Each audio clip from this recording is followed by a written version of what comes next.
வணக்கம் மக்களே. நான் வினோத்குமார் பேசுகிறேன், சிவகாசியிலிருந்து. நான் ஒரு நாம் தமிழர் கட்சியோட ஒரு உறுப்பினர். எதுக்காக இதை பற்றி சொல்கிறேன்னா, இது ஒரு அரசியல் பதிவு. அரசியல் கண்டிப்பாக எல்லாத்துக்கும் தெரிஞ்சிருக்கணும். அரசியல் இல்லாமல் ஒரு தனி மனிதனோட வாழ்க்கை முன்னேறாது. அப்படிங்கிற ஒரு இதில் இது ஒரு அரசியல் பதிவு. இதை முழுசாக பாருங்கள். இப்போ நிறைய விவாதங்கள் போய்கிட்டு இருக்குது.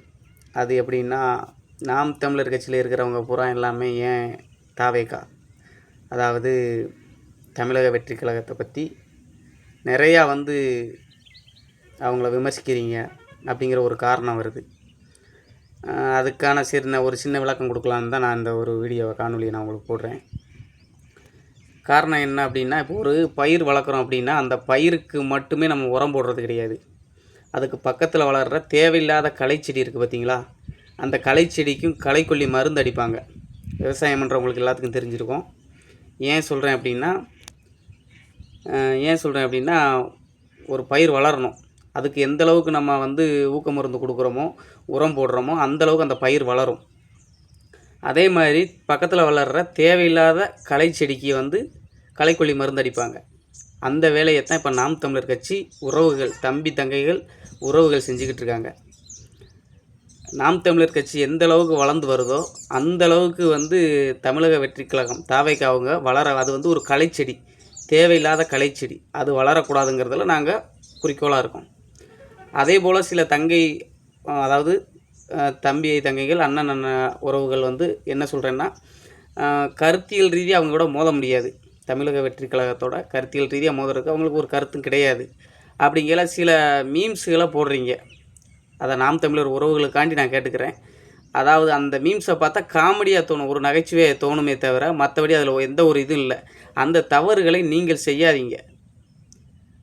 இதை நான் எதுக்கு சொல்கிறேன் அப்படின்னா, நாம் தமிழர் கட்சிக்குன்னு ஒரு தனி ஒரு அடையாளம் இருக்குது.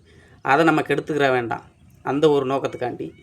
சரி, அதை விட்டுருவோம். இப்போ தமிழக வெற்றி கழகத்தை பற்றி பார்ப்போம். அவங்க இப்போ அரசியலில் இறங்கி இப்போ அவங்க தீவிரமாக அரசியலில் ஈடுபாட்டோடு வந்துக்கிட்டு இருக்காங்க. வரட்டும், ஒரு நல்ல விஷயம். அது பார்த்துக்குறோம். இப்போ இந்த கரூரில் நடந்த 41 பேர் இறந்தாங்க பார்த்தீங்களா, அந்த சம்பவத்துக்கு நிறைய கண்டனங்கள் வந்துச்சு.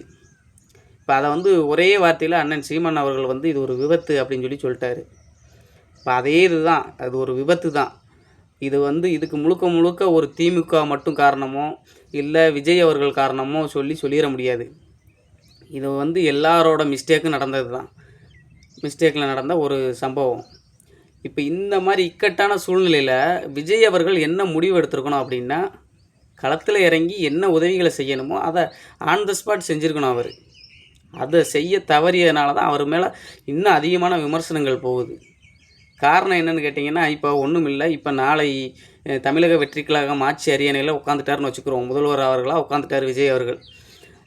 அவர் உட்காந்துருக்கிற சமயம் ஒரு இக்கட்டான சூழ்நிலையில் ஒரு விபத்தோ ஒரு பேரிடர் காலமோ நம்ம தமிழகத்துக்கு வருது. அப்போ போய் அவர் ஓடி ஒளிஞ்சிக்கிடுவாரா? அதை சமாளிக்க திறமை இல்லாமல் போய் ஒரு மாதம் ஓடி ஒளிஞ்சிக்கிடுவாரா? சொல்லுங்கள் பார்ப்போம்.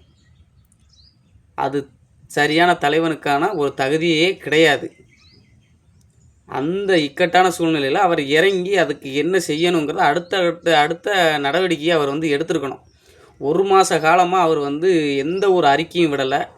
ரொம்ப அமைதியாக அவர் பனையூரில் சேஃபாக அமைதியாக இருந்தார். அவருக்கு வருத்தம் இருந்திருக்கும், இல்லைங்கள. அதுக்காண்டி 41 பேர் இறந்ததுக்கு வருத்தம் இல்லாமல்லாம் இருந்திருக்கும். ஆனால் அதோட வெளிப்பாடாக அவரை காமிக்கலை. அந்த இக்கட்டான சூழ்நிலையில் நின்றுக்கணும் அவர். அதுதான் எல்லாரோட கேள்வி. அது மட்டும்தான். இது மாதிரி நிறைய விவாதங்களை நம்ம பேசுவோம் கண்டிப்பாக. நன்றி.